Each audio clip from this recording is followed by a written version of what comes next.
Hello everyone, this is CS Vikram Sirohi and welcome to affordable classes.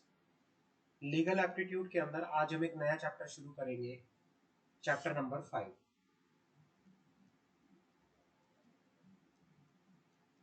Legal aptitude के अंदर आज हमारा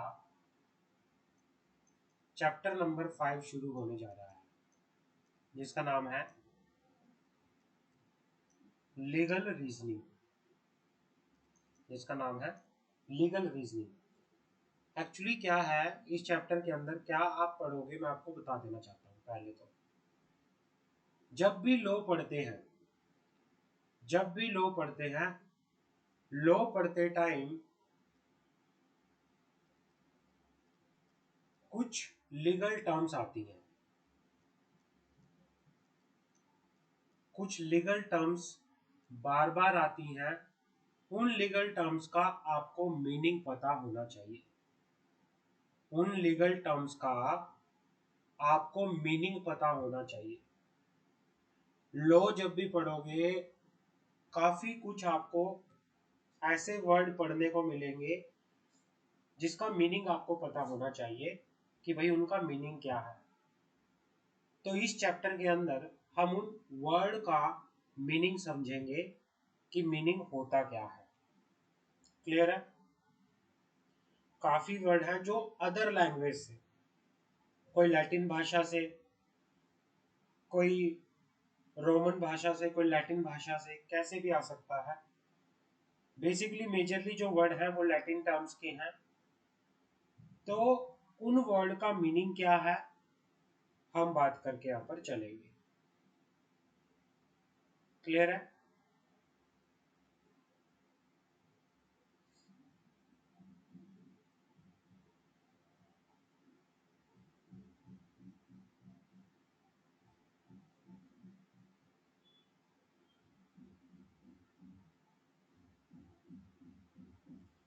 तो स्टार्ट करते हैं इसको हम।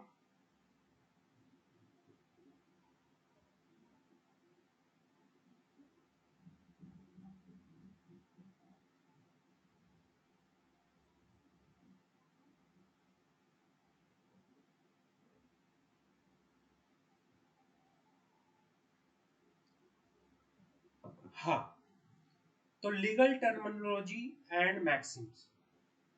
लीगल टर्मिनोलॉजी एंड मैक्सिम्स, इसमें कुछ लॉ जब आप पढ़ोगे कुछ ऐसे वर्ड आते हैं, कुछ ऐसी लीगल टर्मिनोलॉजीज आती है जिनका मीनिंग हमें पता होना चाहिए। तो हम इस चैप्टर के अंदर उन्हीं मीनिंग्स को, उन्हीं मैक्सिम्स, एक तरह से क्या होती है, कुछ मुहावरे टाइप्स होते हैं, कुछ कहावत होती है, कुछ मुहावरे होते हैं, कुछ सिद्धांत होते हैं, कुछ प्रिंसिपल्स होते हैं। लीगल टर्मिनोलॉजी पढ़ते हैं तो उसको स्टार्टिंग से हम स्टार्ट करते हैं, क्या है किस तरह से है बात करते हैं।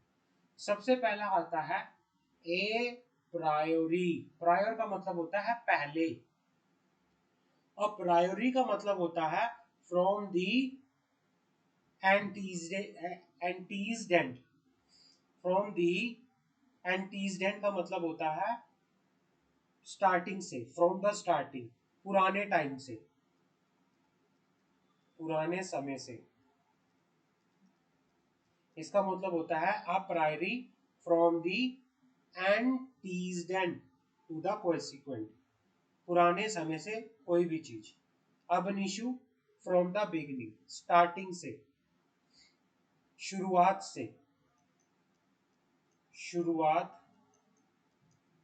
शुरुआत से। इसका मतलब होता है अब निशु का फ्रॉम द बिगिनिंग, शुरुआत से। एब्सोल्यूट सेंटेनिया एक्सपोसिटोरी नॉन इंडिजेंट। इसका मतलब क्या होता है? एब्सोल्यूट सेंटेनिया एक्सपोर्टोर नॉन इंडिजेंट। इसका मतलब होता है plain word required, no explanation. Plain word, simple word, simple शब्दों के लिए किसी एक्सप्लेनेशन की जरूरत नहीं है। इसका मतलब ये है सिंपल शब्दों के लिए एक्सप्लेनेशन की जरूरत नहीं होती। एसिटोमिक्टा क्या होता है? Mix action. एसिटोमिक्सा क्या होता है? Mixed action. एसिटो पर्सनलिस मोरिट्यूर कम पर्सोना क्या होता है? A person right of action die with the person. A personal right of action die with the person. ये कहता है कि जब एक पर्सन मर जाता है तो उसके साथ जो उसके पर्सनल राइट ऑफ एक्शन होते हैं वो भी क्या हो जाते हैं? मर जाते हैं। एसिटो पर्सनेलिया मोरिट्यूर कम द पर्सोना। Actionable per se the very act is punishable and no proof of damage is required. Actionable per se का मतलब होता है the very act is punishable, जो काम है वो पुनिशेबल होगा, उसके लिए प्रूफ ऑफ डैमेज की जरूरत नहीं है। एक्टस क्यूरिया नेमिनम ग्रेविबिट act of the court shall be prejudice no one. ये कहना चाह रहा है act of the court shall be prejudice no one. एक्टस नॉन फेसिट रेमनिस्ट मैनसिट्रिया a act does not make man guilty unless there is मैनसिट्रिया का मतलब होता है an act does not make guilty. कोई काम, मान लो कोई आपसे कोई जानबूझ के नहीं हुआ, आपकी कोई काम करने की वो गलत मंशा नहीं थी, लेकिन आपसे कुछ काम ऐसा हो गया गलत जिसको करने की आपकी गलत मंशा नहीं थी। जब तक कि कोई काम को गलत इंटेंशन के साथ ना किया जाए, गलत भावना के साथ ना किया जाए, तो उस समय क्या क्या नहीं होगा, उस काम के लिए किसी पर्सन को गिल्टी नहीं कहेंगे। एक्टस रियस का मतलब होता है रॉन्गफुल एक्ट। एडोक का मतलब होता है from the particular end case at hand. Ad hoc का मतलब होता है फॉर द पर्टिकुलर एंड। एड इडियम का मतलब होता है एट द सेम पॉइंट। एडवर्लरम का मतलब होता है अकॉर्डिंग टू द वैल्यू। एलिन्यूड का मतलब होता है from another source. Amicus curiae का मतलब होता है a friend of court member. A friend of court member. एनिमस पोसिडेंटी का मतलब होता है इंटेंशन टू पोसेस। ओडी अल्ट्रम पैत्रम का मतलब होता है हियर द अदर साइड। बेनामी का मतलब होता है नेमलेस। बोनाफाइड का मतलब होता है गुड फेथ। कीवेट का मतलब होता है कैविएट का मतलब होता है a question registered with the public court to indicate the official that they are not to act in the matter mentioned in the caveat without first giving notice to the caveator। ये कहना चाह रहा है एक question registered with the public court, ये एक चेतावनी जो पब्लिक कोर्ट के पास रजिस्टर्ड होती है to indicate the official that they are not to act in the manner mention in the caveat without the first notice given to the caveator। caveat emptor क्या होता है? Let the buyer beware. caveat actor क्या होता है? Let the doer behaviour. caveat अन एडिटर का मतलब क्या होता है? Let the seller behaviour. Certiorari का मतलब क्या होता है? Certiorari a writ by which record of proceeding are removed from the inferior court to the high court and quash the decision that goes beyond its jurisdiction। ये कहना चाह रहा है कि अगर कोई छोटी कोर्ट अपनी अथॉरिटी से बाहर जाकर कोई भी काम करती है तो हाई कोर्ट के पास पावर है उसके उसके काम को क्या करने का? क्वैश करने का, रद्द करने का। उसके बाद बात आती है सेस्टुई क्वेश ट्रस्ट क्या होता है? सेस्टुई क्वेश ट्रस्ट क्या होता है? The person who has the equitable right to property in India he is known as beneficiary. कंसेशन एड आइटम का मतलब होता है common consent necessary for binding contract. Common consent necessary for binding contract. कॉन्टेम्पोरेना एक्सपोसिटो एस्ट ऑप्टिमा एट फोस्टिमिया लेगे का मतलब होता है a contemporaneous exposition or language is the best and strongest in the law। corpus delicit का मतलब होता है body gist of the office। body gist of the office। साइप्रेस का मतलब होता है a nearly, has, may be, particular. डैमनम सिन इंजुरिया का मतलब होता है डैमेज विदाउट इंजरी। डिफैक्टो का मतलब होता है इनफैक्ट। डिजूर का मतलब होता है बाय राइट। डिहोर्स का मतलब होता है आउटसाइडर। डिनोवो का मतलब होता है टू मेक समथिंग न्यू। डाइनोस का मतलब होता है day on which work is not perform. Deceit का मतलब होता है anything intended to mislead another. डेलक्रेंट एजेंट का मतलब होता है मर्चेंट एजेंट। डेलक्रेंट एजेंट का मतलब होता है merchant agent, mercantile agent, mercantile agent. डेलीगेट पोटेस्ट potestas non-potest delegary. A delegated power cannot be delegated further. Delegated potestious non-potest delegary. A delegated power cannot be delegated further. Delegatus non-potest delegatus. Delegate. A delegate cannot delegate. Dictum.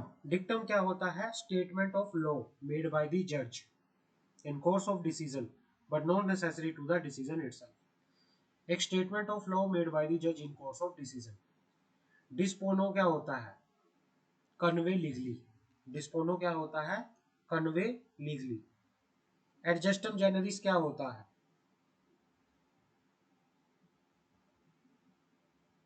एडजस्टम जेनरिस क्या होता है? Where there are several word following particular specific meaning, the general word must be confined to the thing of the same kind has those of specified. भैया आप ये क्या कहना चाह रहा है कि जहां पर where there are several journal word following a particular and specific word, जहां पर journal word किसको, किसी particular specific word को follow करते हैं, तो journal word must be confined to the thing of same kind has those specified। Estoppel क्या होता है? stop from denying। एस्टोपल का मतलब होता है stop from denying। एक्सपार्टे क्या होता है? proceeding in the absence of other party। भाई एक पार्टी को सुने हुए या एक पार्टी के एब्सेंस होने में कार्रवाई करना कोर्ट की। एक्सप्रूसियो यूनियंस एस एक्सक्लूसियो अल्टरस। Expression mention of one thing imply the exclusion of another. Express mention of one thing imply the exclusion of another, और विच इज शॉर्टली पुट एक्स तुरुपी कोस नॉन ओरिक्योर action. No action arise from an illegal and immoral cause. फैक्टम का मतलब होता है beyond human foresight. Fait accompli का मतलब होता है fait accompli, things done and no longer worth arguing against and accomplish act. कि इसका मतलब होता है फ्यूट अकॉम्पली का मतलब होता है एन अकॉम्प्लिश्ड एक्ट, एक काम पूरा हो चुका है जो। फैक्टम प्रोबेंडम क्या होता है? Fact and issue which is to be proved. फैक्टम प्रोबेंस का मतलब होता है रेलेवेंट फैक्ट। फेरे नेचुरिये का मतलब होता है dangerous by nature.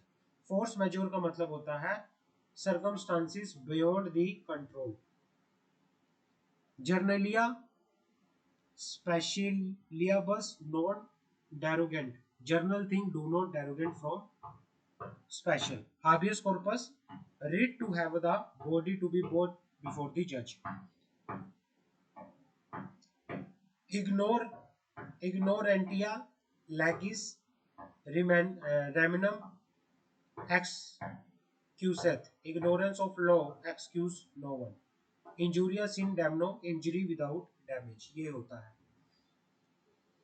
interest republicate at sit fin lithium। state or public interest required that there should be limit to litigation।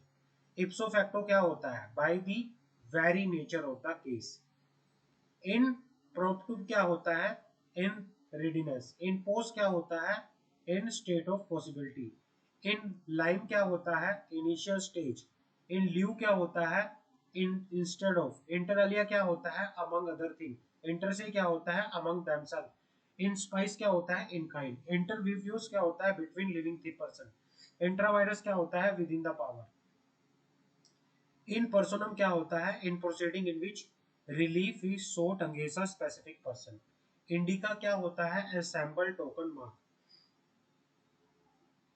इन्यूवेडो क्या होता है एलूसिव रिमार्क, जस्ट नीम पर्सोनम क्या होता है राइट अगेंस्ट पर्सन, जस्ट इन रैम क्या होता है राइट अगेंस्ट दी वर्ड, जस्ट नॉन स्पिक्टम क्या होता है अनरिटन लो, जस्ट स्पिक्टम क्या होता है रिटन लो, लेक्स मार्काटोरिया क्या होता है मार्काटोरिया, the merchant, the law merchant क्या होता है दी लो मर्चेंट, लेक्स फोरी क्या होता है the law of firm of court, the law of firm of court, lis का मतलब क्या होता है a suit cause of action, lis pendens का मतलब क्या होता है a pending suit, locus standi का मतलब क्या होता है right of party to an action to appear and heard on the question before any tribunal, right of the party to an action to appear before the any tribunal, mala fide होता है bad faith, mandamus क्या होता है rate of command, मैंसरिया क्या होता है guilty mind, man मैनिसुलेट क्या होता है मैनुसलेट नेचरी, हार्मलेस बाय द नेचर, मैन से प्रॉफिट क्या होता है द रेंट और प्रॉफिट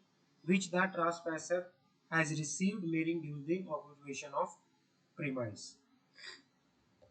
ये आपको याद करने हैं, एक बार इसको याद कर लेना अच्छे से, मैं आपको पढ़ाया जा रहा हूँ कि ये इस तरह से होते हैं। मिस नॉर्मल क्या होता है अ रॉन्ग नेम, एक गलत नाम, मुटेंडिस मुटेंडिस क्या होता है with necessary change in the point of detail, with necessary change in the point of detail,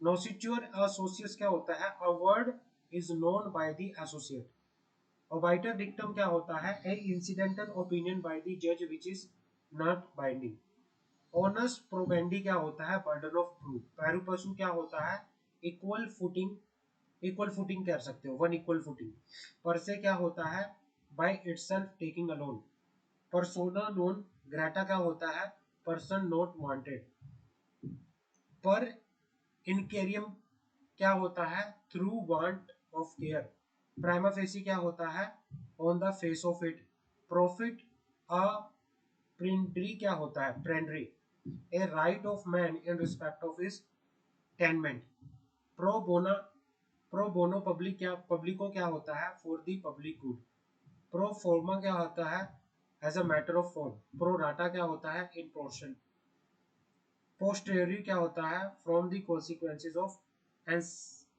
एंटीजडेंट, प्यूनिश mortgage क्या होता है सेकंड मॉर्गेज, पेरी पेरिकोजा क्या होता है सिमिलर सर्कमस्टांसेस, पेरी मटेरिया क्या होता है रिलेटिंग टू सम पर्सन और थिंग,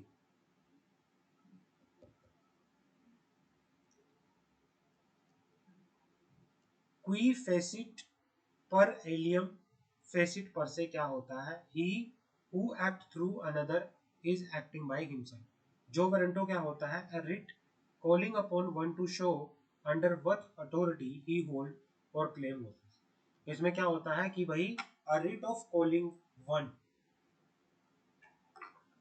जो वारंटो का मतलब होता है a writ calling one two show under what authority he hold और क्लेम एन ऑफिस, आगे बढ़ते हैं। क्विया टाइमेट क्या होता है क्विया टाइमेट protective justice for the fear, protective justice for the fear, इतना ही। क्विड प्रो क्यों क्या होता है something for something, ratio decidendi क्या होता है प्रिंसिपल और reason underline the decision, res judicata क्या होता है decision one rendered by competent court on the matter issue between the party after full inquiry should not be permit to be agitated again, एक बार जो matter decide हो गया तो उसको बार बार आप क्या नहीं करोगे दोबारा से उसको एगिटेटेड नहीं करोगे। रेस इप्सा लोक्यूट्यूर क्या होता है? The thing speak for itself. रेस्पोंडेंट सुपीरियर क्या होता है? Let the principal be liable. रेस सबजुडिकेटा क्या होता है? Matter under consideration. Res gestae क्या होता है? Fact relevant to the case and admissible in evidence. Rule नीसी क्या होता है? A rule which will become imperative and final unless caused to be shown against it. स्किल फेरिस क्या होता है? यू कोज टू नो। स्टेटस को क्या होता है? The existing state of thing at given date. The existing state of thing at given date. तो ये काफी सारी चीजें हैं जो आपको याद करनी है। ये वर्ड आपको याद होने चाहिए क्योंकि ये आ सकता है। साइंटिएंट वॉलिएंट नॉन फिट इंजुरिया। इंजुरिया is not done to one who know and wills it. स्पेस सक्सेशंस क्या होता है? Chance of person to succeed as heir on the death of another. सुपरा क्या होता है? अबव। सुपरा का मतलब होता है अबव। सुप्रीसियो वेरी क्या होता है? Suppression of previous knowledge. सुजूरिस क्या होता है? Of the own right. सिंप्लिसिटियर क्या होता है? सिंपली। साइंस साइंसिटियर क्या होता है? Being aware of circumstances. Sine qua non क्या होता है? And dispensable condition. सीटस क्या होता है? पॉइजन सिचुएशन लोकेशन। सो मोटो क्या होता है? On its own motion. Stare decisis क्या होता है? प्रेसिडेंट। सिंडाई क्या होता है? Without a day being appointed. ट्रा वेवॉक्स प्रिपरेटरीज क्या होता है? Preparatory record. टोटम क्या होता है? Civil wrong. अब्री में फाइट क्या होता है? Of utmost good faith. अभी जस ईबी रेमेडियम का होता है? Where there is right there is remedy. Ultra vires beyond the scope. अट लाइट पेंडेंट निहिल इनोवर्तम क्या होता है? Nothing new be introduce during litigation. Usufructuary क्या होता है? One who has the use and reap the profit of property but not the ownership. जो प्रॉपर्टी को यूज करता है, उसके प्रॉफिट को रीप करता है, बट ओनरशिप उसके पास नहीं होती वो। अतरस मैगिस वोलियत क्वम पीरत क्या होता है? The word of statue must be construed has to give sensible. विस मेजोर क्या होता है? Act of good. तो ये सारे आपको एक बार यहाँ तक आपको पढ़ लेने हैं डेली। इसका एक साथ सारे नहीं हो रहे, तो डेली के 5-5 आप याद करो इसको। डेली के 5-5 इसको याद करो, आपको हो जाएगा। ऐसे एक साथ आपसे याद नहीं होगा। डेली के थोड़ा थोड़ा याद करोगे तो हो जाएगा। डेली का थोड़ा थोड़ा याद करोगे तो हो जाएगा। वाइसा वर्सा क्या होता है? The order being reverse. वोलिएंट नॉन फिथ इंजुरिया। Damage suffered by consent given no cause of action. Clear है?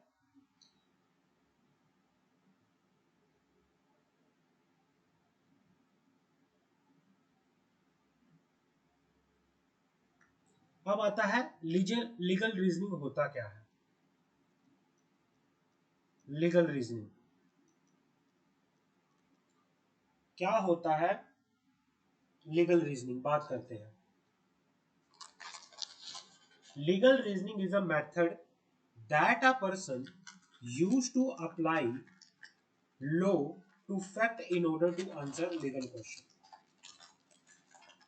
लीगल रीजनिंग क्या होता है? मेथड होता है जिसमें एक पर्सन क्या करता है? अप्लाई करता है law to the fact in order to answer legal question. किसी लीगल क्वेश्चन का आंसर करने के लिए जब एक पर्सन क्या करता है? अप्लाई करता है law to the fact. Fact के ऊपर लॉ अप्लाई करता है तो उसे क्या कहते हैं? लीगल रीजनिंग कहते हैं। Good legal reasoning require logical argument. एक अच्छी लीगल रीजनिंग के लिए क्या जरूरी है? लॉजिकल आर्ग्यूमेंट का होना जरूरी है. Legal reasoning, legal principle have to be applied to given factum situations to arrive at the most reasonable conclusion.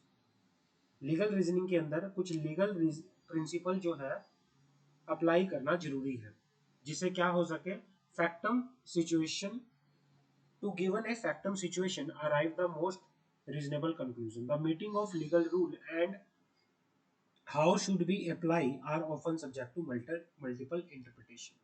When the meaning of legal rule is ambiguous, a legal person use legal reasoning to argue for the interpretation that they find most convinced for the most favorable to him. तो यहाँ पर क्या होते हैं, legal reasoning, legal principles होते हैं जिनको apply किया जाता है ना, एक फैक्चुअल सिचुएशन के अंदर, जिससे क्या हो सके, एक कंक्लूजन निकल के आप यहाँ पर चल सके, एक रीजनेबल इंटरप्रिटेशन निकाल के यहाँ पर आ सके. हमारे पास जैसे क्या है, question in the legal reasoning में be ask mainly from the following area. अब क्वेश्चन जो है लीगल रीजनिंग से वो कहाँ से पूछा जा सकता है? या तो इंडियन कॉन्स्टिट्यूशन से पूछा जा सकता है, या इंडियन कॉन्ट्रैक्ट एक्ट से पूछा जा सकता है, या लीगल लॉ ऑफ टॉर्ट से पूछा जा सकता है, या एलिमेंट ऑफ कंपनी लॉ से पूछा जा सकता है. ठीक है ना. अब जैसे क्या है, किस तरह से आपको बताना है, ये हमारे पास लीगल रीजनिंग किस तरह से आएगी, बात करते हैं. लीगल प्रिंसिपल क्या है? All citizen shall have the right to freedom of speech and expression under article 9 of the constitution of India and it is a fundamental right. ये एक लीगल प्रिंसिपल है. फैक्चुअल सिचुएशन क्या है? Mister Sinha, a famous English writer and a author, criticized another novelist, Mr. Rahul, stating that the novel of Mr. Rahul is irrational and indecent. His mind is impure. He is loose character. He should write decent and good novel. तो यहाँ पे आप क्या लिखते हो? Can Mr. Rahul be sued for defamation? तो यहाँ पे क्या आएगा? He is not liable because he has just expressed his personal view. He is liable to be sued for defamation for his statement was not true and said in malified intention. He cannot be liable because he has a fundamental right to freedom of speech or expression. He cannot be sued because both are writer and novelist for the criticize for each other. तो आपको यहाँ पे सबसे सही क्या लगता है कि भाई हर एक पर्सन के पास फंडामेंटल राइट है, हर एक पर्सन के पास freedom of right of speech है, एक्सप्रेशन है. तो यहाँ पे आप सी पे क्या कर दोगे कि भाई सबके पास freedom of speech, freedom of right है, कुछ भी एक्सप्रेशन अपना देने की राइट है. यहाँ पे क्लियर है, समझ आ गई? यहाँ पे क्या है, सबके पास फ्रीडम है अपना कुछ ना कुछ एक्सप्रेशन देने की, तो इसमें सी आ जाएगा. क्लियर है, समझ आ गई? आगे बढ़े.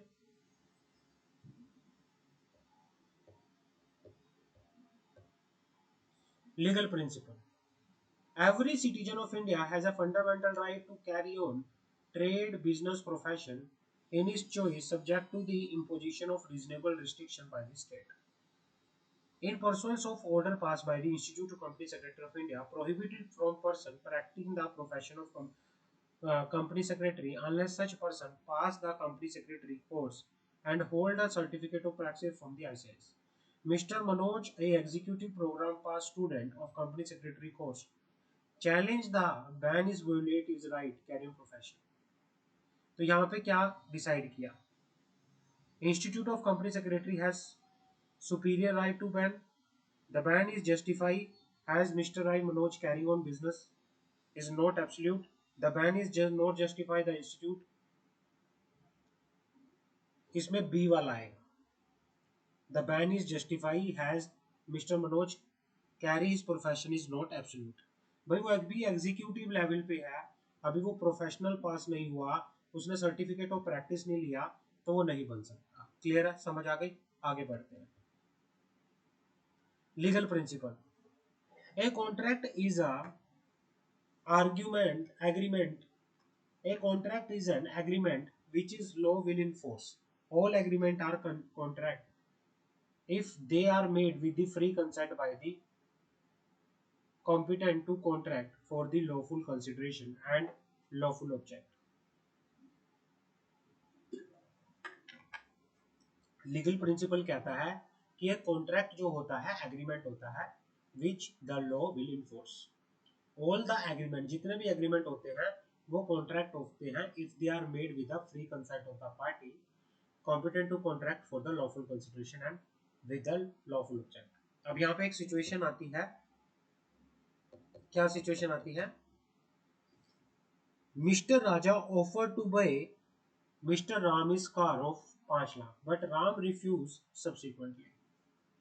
Mr. Raja threatened to kill Mr. Ram and Mr. Ram agreed to make sale. Mr. Ram subsequently resigned from the contract. Mr. Raja sue for the enforcement of the contract. Will succeed because Mr. Raja was offering lawful consideration for the car. Will succeed because buying and selling car is lawful. Will succeed because their party have capacity to contract. Will fail because Mr. Ram forced to agree to the contract. तो यहाँ पे क्या था कि mister Raja threatened to kill Mr. Ram and Mr. Ram agreed to the sale.